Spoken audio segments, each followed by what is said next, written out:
Good evening from Vietnam. Good morning to you, Sofia. Thanks a lot for spending your morning on the holiday, joining our inside sharing and share your life stories to our global audience. And on behalf of the listeners around the world, we want to say thank you. Thank you for contacting me and making me come here to share my story. And Sofia, over the past 3 years, we interviewed over 1,000 experts in 69 countries. Never got one in Chile or from Chile. So today you are the one who make us reach the milestone of the 70th country. Thank you very much for making it happen for us. Okay. Thank you. And this conversation today is all about you, the journey that leading you to what you are doing today, and the beautiful TED Talk that you share to help people to slow down in the world, their life, and start to see the world a little differently. I think that is a very big idea that you share. It's really worth sharing, and thanks for sharing that to the global audience. Yeah, well, it's an idea that it's been working for a long time. I mean, I've been working it inside myself. Like it's been an introspective ride. And yeah, it was at one point that many friends were identifying with this kind of idea, and I saw that TEDx was coming to Chile, and I just said, well, I guess my idea could be worth sharing. And it's absolutely worth sharing. This conversation, we're gonna dive in deeper onto the journey that leading to that. Okay, Mhm. and for a little taste of our culture in Asia, it's very honor for our audience to have you to do a little introduction of who you are, the work you are doing now. Please do that for us. Okay. Well, who am I? Well, it's a big question. I've done a lot of different courses regarding leadership and personal background identification, whatever. And everybody tells you that what you are, it's not exactly your profession or or where you have your title. So if I had to say who am I, well, I'm Sophia. I'm someone that is very passionate for helping people. I'd say that's my biggest passion in my life.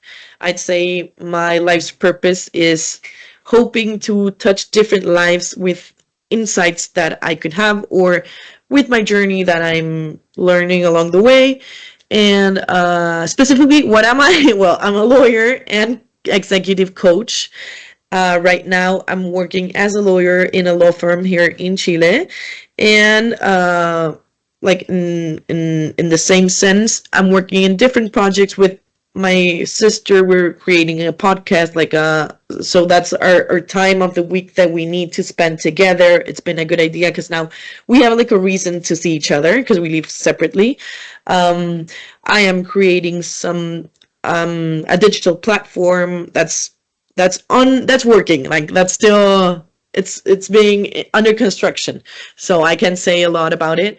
I've been working with different people, doing lots of going to speaking events. It's been a fun ride since I did the TEDx talk, Mm. and yeah, I'm trying to fulfill my life purpose, which is helping people. Like that's my biggest goal in life.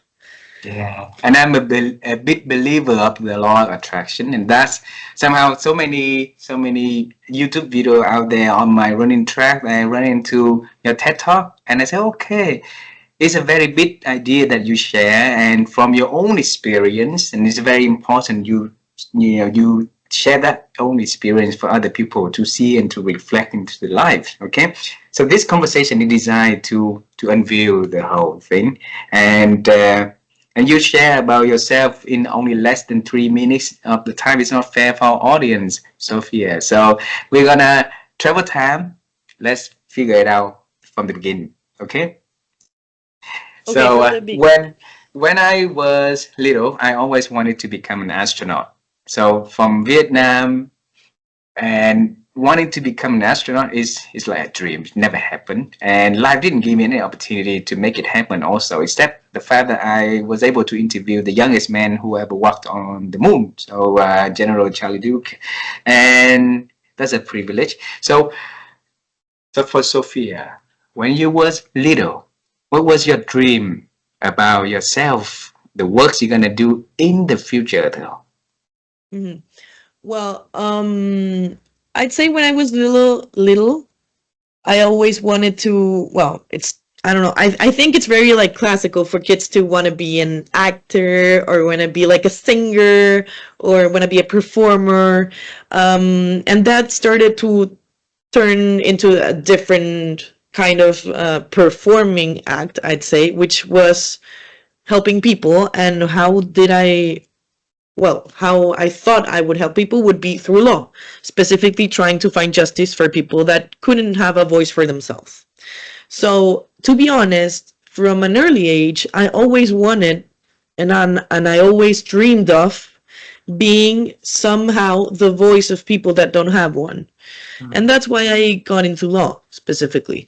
Although I don't work like in that kind of law, meaning litigation, etc. I do a lot of pro bono work for cases that are like family law cases, and that's where my purpose comes along, which is helping people that don't have voices. In this case, people that need help with family issues, everything related to like separations from parents, etc. Um, and I guess it's been has the my purpose has changed throughout the years because I wanted to be a singer and now I'm a lawyer and TEDx speaker. But um, if you wrap around everything, I think I kind of fulfilled a little bit my 8-year-old dream because Mm. I've been helping people through my voice. Wow. And yeah, I guess that's my very initial journey, like from an early age. Then after the road came, different stuff came along the road, and well, things changed.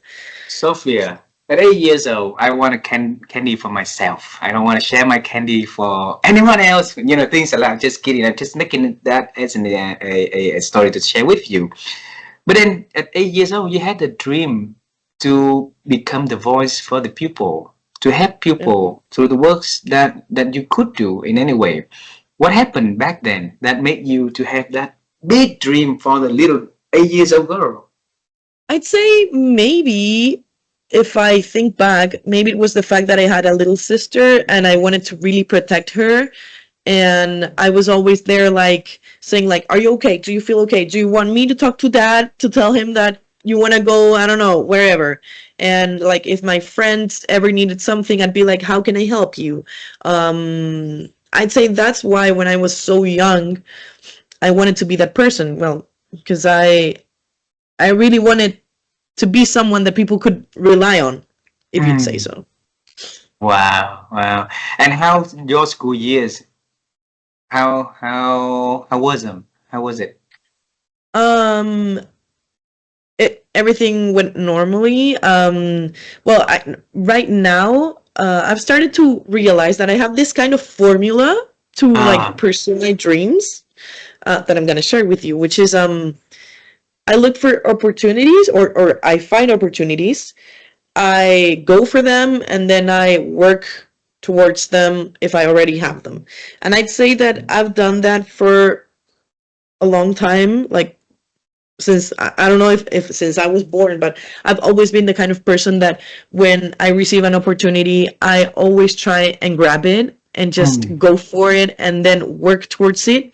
Um, and that has been basically the development of my life because I was a national volleyball player, then I got into law. Like everything has been like I get an opportunity, I analyze it, and it's like, is this going to help me get from A to B?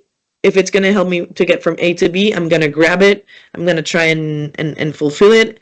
And well, what I realized is that I since I was very young, I had fulfilled all these formula, but I never enjoyed all the Ah. process. And that's the point where I said, well, I'm fulfilling my dreams, but am I really enjoying the process towards the dream, or am I just focusing on the end result? I want to bring you to the moment that your counselor brought you to the room and say, "Okay, you're so tall." And then she found it's a she, right? Was it she? Your Yeah, counselor. yeah, yeah. It was a she. It was a Yeah, she she. It was a found teacher. that a sport that might be a community that might suit you. So bring us back to that moment, please. Well, as I said in my TEDx talk, I never really felt, I'm really tall. I'm 6 foot, like that's 6'1" maybe. That's like in inches, I mean in feet, and in centimeters, I'm like 183. So Oh. that's very tall for a woman. And when I was young, I was the tallest girl in my class. And as I say in my TEDx, I never really thought that I fit in. I always thought that I was some kind of weird insect that was running around school. So, yeah, one day a teacher told me like, "Hey, we have a volleyball team here. You're really tall. Maybe if you join the volleyball team, you can start using like your body as a tool, so you can enjoy your sport, you can start developing it, etc." So I joined the school team, and what happened was that I started getting better and better, and then we went to a match, like a regular match with another school, back when I was in maybe 8th grade, something like that. And one of the coaches from the other team was also coach for the national Chilean volleyball team. And he Oh. saw me and he said, he spoke to my coach and he said, "Wow, this girl is really tall. I think we could use her potential. Could you, like, would you be up to me talking to her and asking her if she wants to at least go for a trial, like a trial out to the national volleyball team, etc." And my coach told me, I said, "Well, obviously, I would be happy to learn more about volleyball, which is something that I love very much, which is something that I do believe I have tools, like natural tools, which is my height." So I went to my first training, my first practice to the national volleyball team, and it was like a bunch of girls that were being recruited, and I just gave my best with all the tools that I had because I wasn't really technical. I was more of a tall girl that knew how to spike, but I wasn't really technical. Mm. And well, they saw potential and they told me, "Okay, come tomorrow." I went the next day. They saw potential again, and then they said, "Okay, I think we could start like making you come to practice every weekday. Like, would you be up to?" And I was like, "Okay, I'd love to."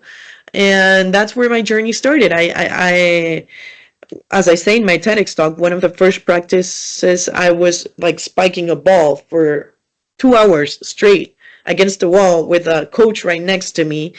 And although in that moment, it was so exhausting and whatever, I knew that it was for me to be better. So Mm.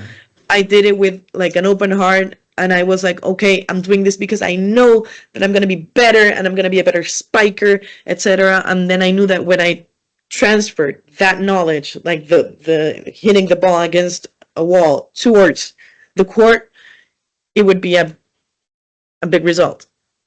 Wow. And then you found your success formula since then. You know the exactly what will lead you from point A to point B. Then you grab your energy and your commitment, to continue that path, right? So how long have you been on the national team? No, I'm not. I'm not on the national team anymore. Mm. Well, I've been in and out. Well, I was in and out. I stayed in the national volleyball team, the indoor volleyball team, Mm. for like 2.5 years, something like that. And then I started. I kept on playing through different like sports clubs here in Chile, and then I Mm. joined the university. And in university, I joined the volleyball university team, like the official volleyball university team, and I was there for my first 3 years, and then I changed to the university beach volleyball team, and I Ah. stayed there like 6 months, and then I was called in for the national beach volleyball team, and there I played like a year or so, and then the pandemic came here, and Oh. it struck the world, and we had to do our practices. It was like we had a physical trainer, and he was doing our practices like through like camera, like us, like Zoom. Ah. And well, it was to be honest, it wasn't really uh Effective. like yeah, Yeah, because and that's when every girl that was in the national beach volleyball team started like going out and whatever. Like the pandemic here in Chile, I don't know how it was back there in Vietnam, but here in Chile, it lasted like a year and a half because we like our sanitary measures were super super strict, Oh, and like we couldn't go out unless we had a specific permit. Not everyone was allowed to go out, so training or doing anything was super hard. Like you, for example, like it's not that I want to get into the pandemic or anything, but we have like specific permits. Like for example, you could go out for a walk from 6 a.m. to 9 a.m. and then like from 6 p.m. to 8 p.m. and it could only be like near your house or etc. Like you couldn't use this permit for another purpose. So oh, it was very wow. strict, and that's why I left it. But I still keep playing volleyball now. I played indoor volleyball last year and the year before that, and now I'm playing a little bit of beach volleyball. I still have volleyball in me. I love it. And then, do you travel a lot back then before the pandemic to play with other teams? When I was younger, I did travel a lot. I went to Peru, Guatemala. I also went to Argentina, Israel. I traveled. Yeah. Wow. How many countries Yeah. so far you've been traveling? For volleyball, I'd say like five maybe, but like family trips and everything, we've traveled a lot. We haven't gone to Asia though, and it's my dream, but it's really far away, as you know. And But I'm you have saving a it for new, a special occasion. you have a new friend, a new family here, and if you decided to travel to this part of the world, you know who to call, okay? To this Oh, country. thank you, huh? I will be for sure calling you if I go to Vietnam. Absolutely, absolutely. And then I will make sure in my schedule to leave the schedule open to accommodate you when you come here. Okay? Well, the same goes for you. You need to come to Chile. Absolutely. Oh, I think it's very, very soon because my best friend is doing the wine importing from Chile. And 2 weeks ago, we had a celebration of the new brand that he been back here is Apala, the Mm-hmm. like the brand with the favorite animal in your country. So the Apala, I think is Ah, the yeah. alpaca. Apaga, yeah, yeah, Alpaca. yeah. So that is the brand that from Chile, and they bring the product here for my best friend to represent and distribute here. So you never know what coming in the future. So keep the journey open, right? Like our Yes, conversation today, exactly. my friend. So you represent for the national team. You travel, you play, and one day you realize that like you've been chasing something that not making you happy. What happened? What triggered that inside of you, Sophia? Um, well, as I say in my TEDx talk, it was so I've always been really goal oriented. Mm. So it was at this point that, well, like the story that goes behind everything is that when I was in law school here in Chile, it's 5 years. Mm. And if you go on an exchange program, you extend those 5 years for five and a half. And then like it's a really long process. Like to be honest, it's like 7 years because you have the 5 years of study, the 6 months of like the state practice, and then the 6 months, or well, it's honestly like 8 months of preparation for the bar, like the Chilean bar exam. So it's a long ride, and I always wanted to be the first one. I always wanted to prove myself that I could be a sportswoman at the same time as being a lawyer. So I really wanted to prove that to myself. So I wanted to do everything quickly. And although I wanted to do everything quickly, I really wanted to go on an exchange program. So I said, okay, I'm Mm. going to go on an exchange program, and I'm just going to sacrifice those 6 months and just get out like later. What happened was that my exchange program was on the first semester of 2020 when the pandemic hit the world. Oh. Yes. So I got to stay 2 months in my exchange program, and I had to come back to Chile. when I came back to Chile, although I was super sad, and to be honest, it was a really sad period because I really wanted to do this. Like I had been wanting to do this for a long time, and my dream just crashed for something that wasn't even in my power. And when I literally opened the big picture, I said, well, I guess I'm gonna end university at the same time as my classmates. And I said, okay, but I really want to finish my exchange program as well. So university told us to the people that want to fulfill their exchange program and also do the mandatory courses here in Chile at the same time, you can do that, but it's under your own discretion. Like if you have classes at 3 a.m., you have to go to your classes at 3 a.m. and come to our classes at 8 a.m. And I said, okay, I want to grab this opportunity and I want to do it. So I did it. And I think from my generation, and I don't even know if other generations throughout university, but I'm sure that from our generation, I'd say it's like 5 to 6 people that did the same thing that as I did. And it was like 327 people approx that graduated the year. And of all that number, like 5 or 6 did the same thing that as I did and graduated the first one as I did. So I guess, as you can tell, I was running and I was running super fast. And then I got to this moment where I had to basically go to the Supreme Court and receive my lawyer title. And when I received it, I was like, okay, I'm so happy. I am the first woman of my generation to get my lawyer title. But I said, who cares? Like, do I even care?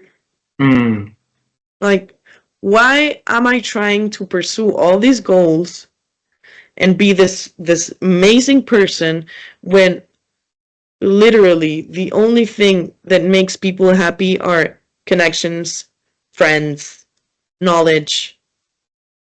Like, why am I trying to make myself fit in a mold that I don't even know if I want to fit in? Wow. Sofia. Yeah, and that was the breaking point. Yes. What age were you back then? At that moment? I think I was 24 or 23. 23. Okay. It's very, like a very young girl to realize that wisdom of life at the moment of receiving the certification, the dream that she's been having for so long in her life, right? The first generation in the family to have the law degree and been fighting, been running for it to make sure that she get it on time. And by the time that she got it, she just realized that it's not worth all the running, all the chasing and stuff. And that's wisdom right there. So I want to bring you to that moment where you hold that degree in your hand with having that thought. What happened back then for you to having that thinking? I'd say that what happened was that I thought that my life would change 180 degrees once I had my title. I thought that things would be different. I thought that opportunities would open, that life would taste different. Like in Chile, we have this saying that the bread would taste better on the next day. I thought that was going to happen. And honestly, we went with my family for brunch, and then with my colleagues back then, we went for lunch, and I was really happy. Everybody was super happy for me, and I was really happy. I'm so grateful that everybody was receptive for everything, and we did a celebration and everything. But in my heart, nothing really changed because I was still the same person. I just only had my title. And that was the point where I said, is this life's purpose? Like, do I need to keep chasing things and hoping that when I get the degree or when I get the prize, I feel different? And I'd say that if you connect this to, for example, my TEDx talk, and many people told me, like, what are you going to do after TEDx? Like, how are you going to feel? Like, everything's going to be different and all. And I said to everyone, I don't think anything is going to be very different from what it is now. Maybe I'll get more knowledge, but my life is going to keep on going the same because I just fulfilled something that it's making me happy. But that's not the end goal. Like, this is just a milestone in the road towards getting to a bigger goal, which would be communicating to people, and inspiring or helping, etc. And I'd say that mindset helped me very much when genuinely nothing really weird happened after TEDx. Because if I had imagined that I was going to be famous and that I would go to TEDx worldwide, or that I would go to TEDx Women, or go specifically to TED, I would have been very disappointed. Because nothing like that has happened right now. Although I really want that to happen, maybe in the future. I really know that I need to do different stuff to get there. But nothing has happened like automatically. And it's been really nice having this mindset of everything is okay. Nothing has really changed. We'll see what goes on. Instead of being like, okay, tomorrow I want everything to have changed. I want to be famous, you know? And Sophia, when you have that kind of thinking, not a lot of people will support your ideas for that. I believe because become outliers where the world is running differently, and now you're running against the current. Okay. Yes. And so who did you come after for advices when you had that idea, that thought arising? Well, no, nobody ever asked me this, and it's a really nice question because to be honest, like it's really deep answer because I always, throughout my life, I've always put all my decisions in hands of my parents, my sisters, my family, the other people's opinions, friends, etc. And this time I just believed in myself. And I didn't really communicate or ask for people's support until like the first stage. And that's when I said, you know what? I sent an application for TEDx. And you know what happened? A lot of people that I really love told me like, okay, but you're not going to do a TEDx talk. Like, it's really nice that you sent an application, but you're not going to get there.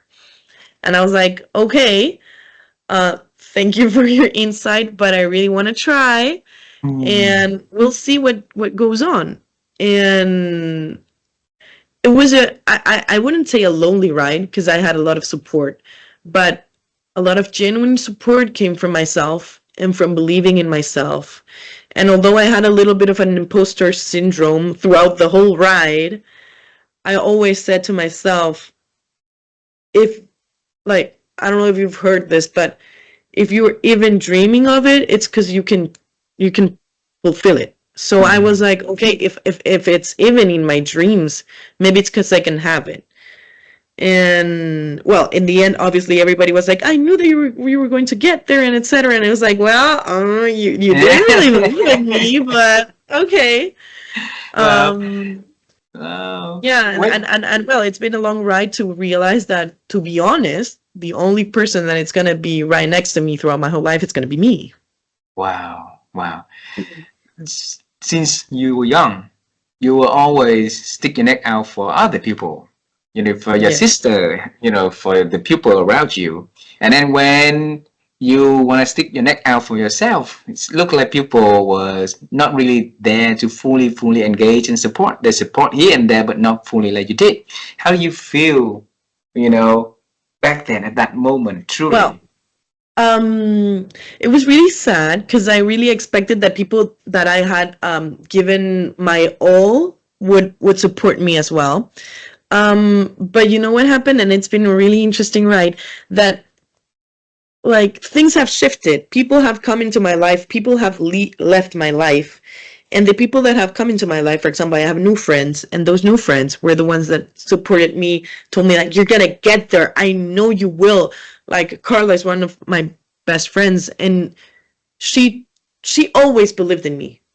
And yeah, I'm saying that there's some people that didn't believe in me, which would be the people that I always believed that would fulfill their dreams, and that's why I wish that they would believe in me as well. But there were other people that genuinely believed in me, and I started realizing that sometimes you need to gather around people that just they don't feel like turn like they don't feel like when the sun hits your eyes and you can see anything. You sometimes need to find people that don't feel that way when you start to shine. And I feel like I'm a kind of person that I don't get distracted, or I don't get like this when somebody starts to shine. I just open myself and it's like shine brighter, you know. And I found people that told me shine brighter, you can do more stuff, go and do it, you can. And things started shifting. I started telling different things to different people.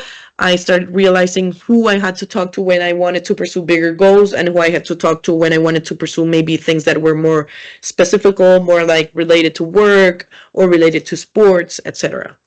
Wow.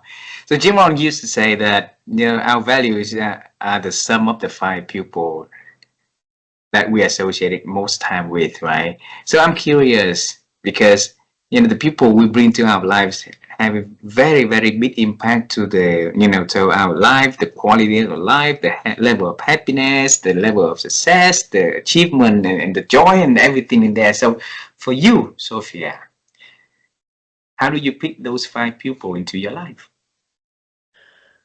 Well, I used to pick that people from a place of how much love we could give to each other. And now I'd say I pick those people with how much motivation and pride and love as well we give to each other. Like right now, I have a really good friend group. Like we're 3 friends, and the other day I told them that, like, I told them specifically this.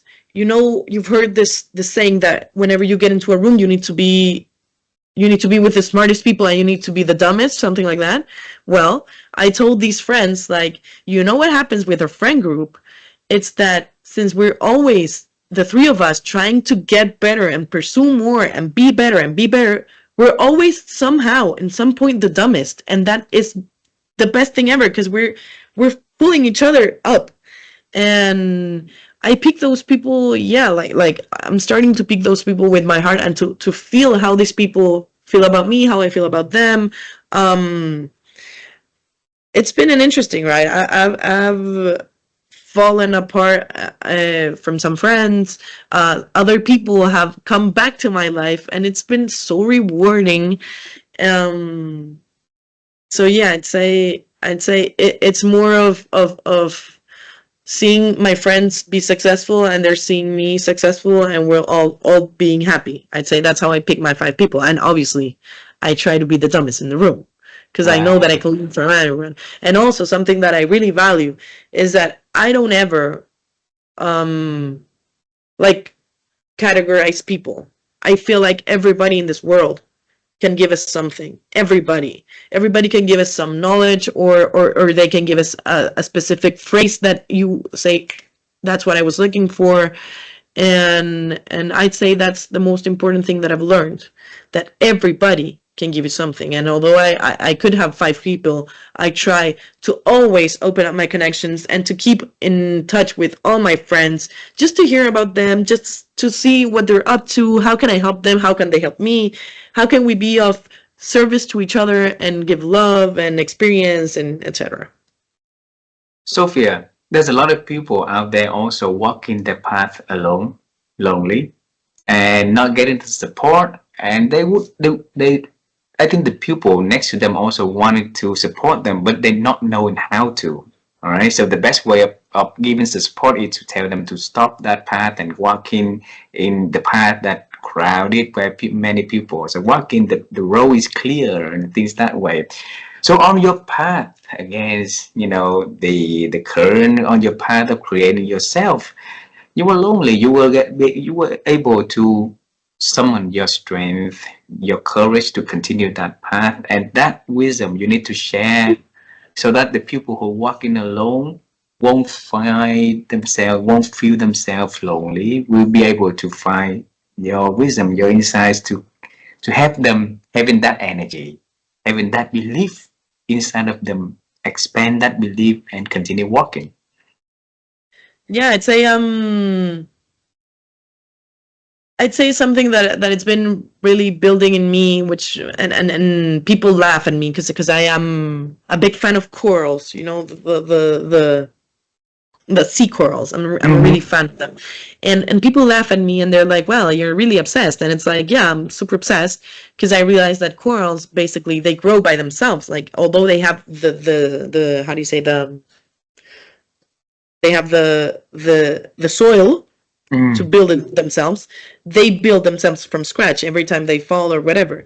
And that's been basically my mindset of life, that I think that everybody has the power to build themselves if they fall, but they need a little bit of soil, and that soil, it's all these people, all these connections. It's even in this globalized world, it's even a TV show that tells us different phrases that we say, wow, that hit me, maybe I'm gonna go and do this, you know.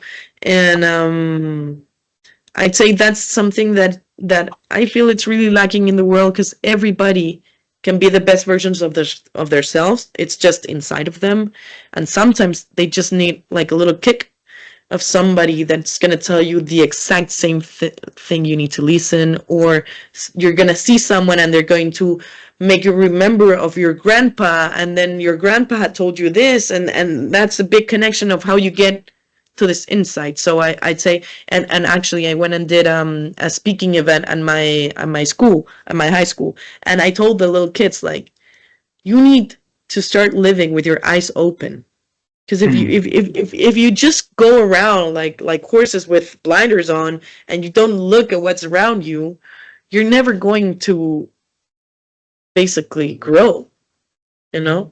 You need Mm. to open up yourself to other perspectives, to other people, and then yeah. So what does Sophia do to open herself up, to have her eyes open? um I always say yes, or I try to say yes. I'd say no, I'd say my magical tool is smiling. You don't even Mm. know how smiling and saying hello and being nice to people opens doors.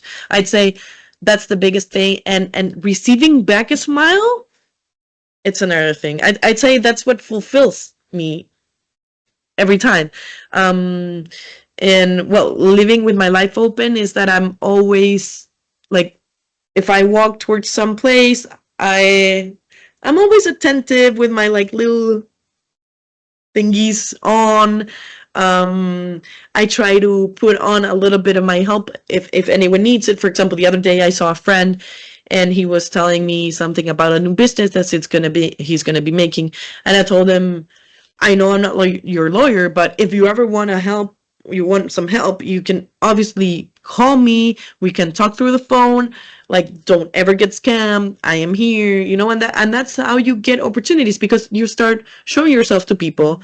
You start making people know that you're there for them, and if you're ever there for them, they're going to see other opportunities, and they're gonna tell you, hey Sofia, I just saw that there's a TEDx speaking event in El Rosario, do you want to go there? And that's how you start getting the opportunities. Like, I'd say that's how Wow. So the opening up start conversations. open by smiling, open to sharing, open to supporting other people. Eventually, that positive chain of event will create Yes. opportunities, and opportunities will knock door to you, right? No, and I'd say that one specific example that I really want to tell is that Oh. I was telling you that I met a friend in the street. I was walking towards the street, and then we bumped into each other, and he told me, yes, I'm doing this business, blah blah blah, and I'm looking for a partner in this energetic specific company. And I was like, let me check if I can find that person for you to connect with. And last night I went to a birthday party, and there was this person that I thought that he worked in this energetic company, and I was like, hi, um I remember that I think you worked in that energetic company. I was like, yeah, I just started working there a month ago. And I was like, there you go. And now I spoke to my friend, like, hey, I already got the contact that you were looking for. And that's how you open up your eyes. You just ask people what they're doing. You share what your knowledge, and yeah. Wow. That, like earlier before this conversation, we talk and say, okay, that's the law of attraction.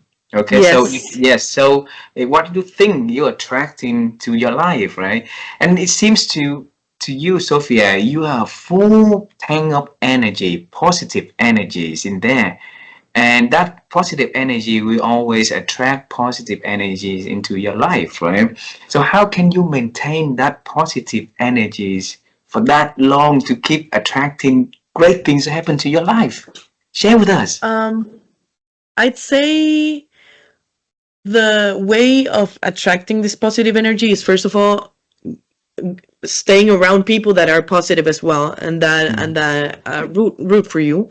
And the second thing that I've seen that helps the positive energy to go through is that when you have a bump in the road, or when you fall, or when you get into a problem or anything, you, instead of like grabbing it and put it under the rug, you need to either cry it out, talk it out, or just try and solve it, or not solve it, but just feel the problem. Because if you feel it, it's not going to get stuck inside of you. And if you get that energy stuck inside of you, then you stop this current of positive energy, and trying to not wish the bad on people, trying to do gratitude exercises. For example, one thing my brother-in-law told me once was, when you envy people, what you do is that you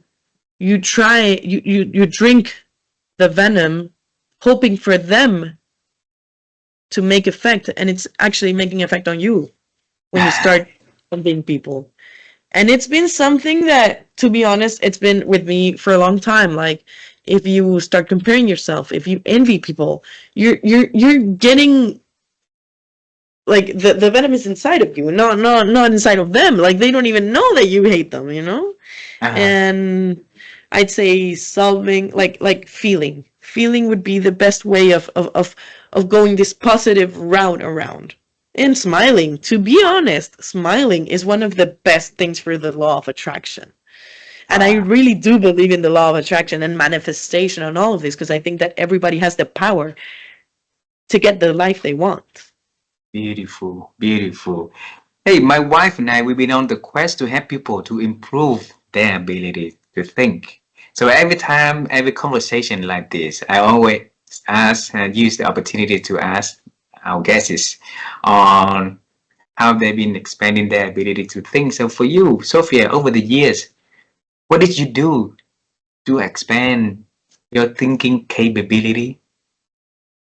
Um, well, to be honest, reading a lot. People laugh at Reading. me because I read self-help books, and people laugh very much at me. But to be honest, I'd say that I'm getting good results. Reading a lot of books, watching, maybe, for example, following people on social media that you believe that are on the path that you want to join.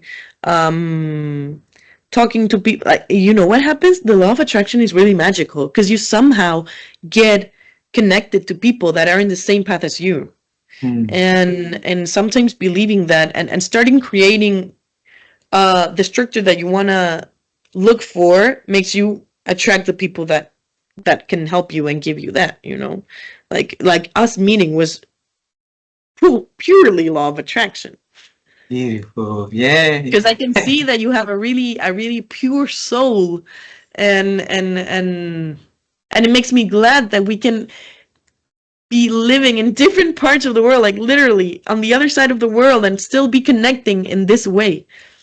Yeah, yeah.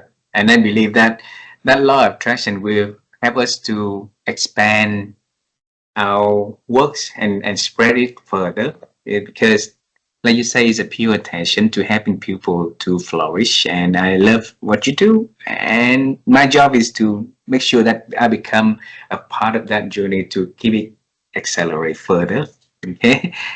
I have a few last questions for our conversation today. So Yeah. we know the past already, and and you mentioned one thing during the conversation that's really important, that get yourself into the room of the people who are smarter than you, but always be the dumbest person in the room. So, and in this world, so many people out there are trying to be outsmart other people, trying to say things that wise, trying to show how smart they are, and don't want to be seen as a dumb person.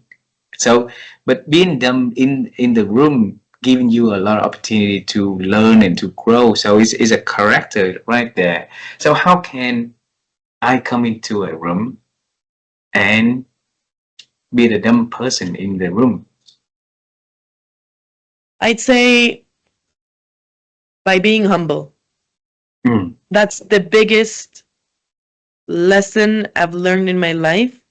When you go into a room, you're in some kind of way, you're always going to be the dumbest because everybody knows stuff that you don't. And the thing is that you need to look where is the stuff that those people know that you don't. And that's the point of being the dumbest in the room, learning from each other. And I'd say that being humble is the biggest tool. I mean, I'm not saying that I'm the humblest person in the world. When I go to my house, I'm like, yes, I rock. And my sister and my mom laugh and they're like, well, your ego's a little high. And it's like, you're my family. Like, what do you care? You know I'm humble. You know I'm humble outside. But yeah, by being humble would be the nicest way to allow yourself to be the dumbest in the room, knowing that you don't know it, you don't know everything.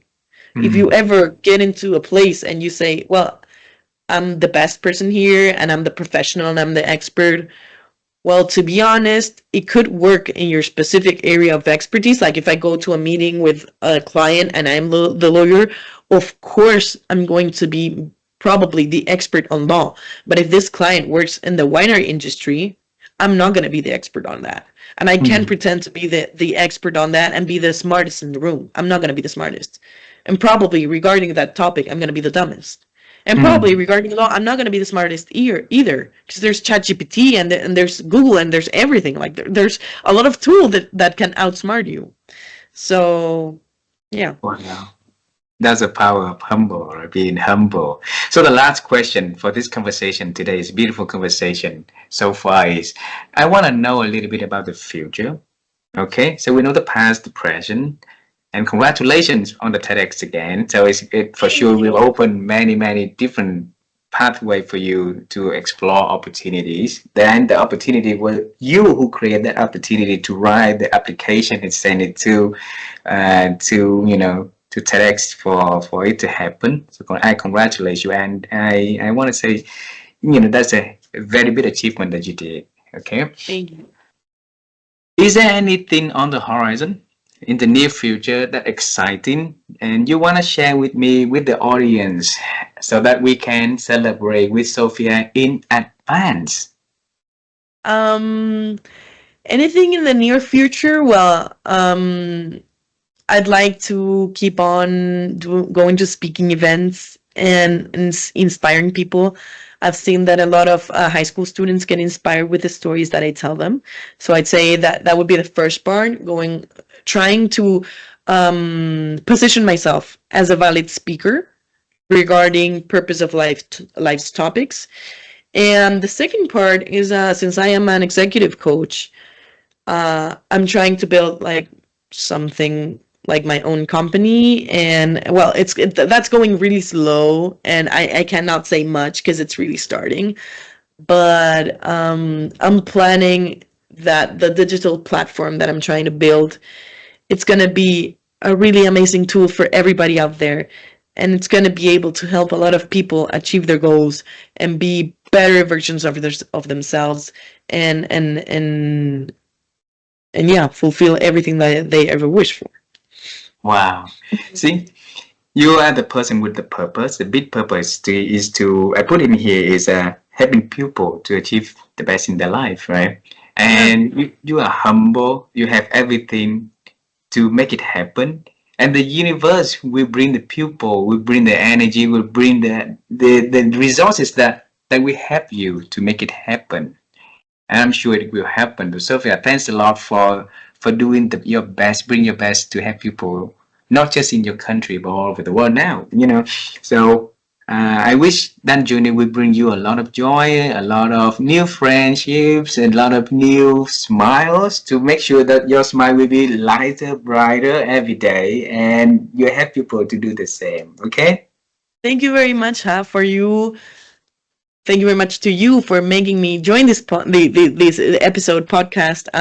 And for you to for helping people also from your own side of the sidewalk, helping people expecting nothing from them. Thank you very much for being that kind of person in the world, because we really need more of those. So thank you very much, and thank you for wishing the best for me. I wish for you all the best in the world, for you to get to every country in the world. And if you ever need my help getting there, please count on me. I'm gonna be available forever.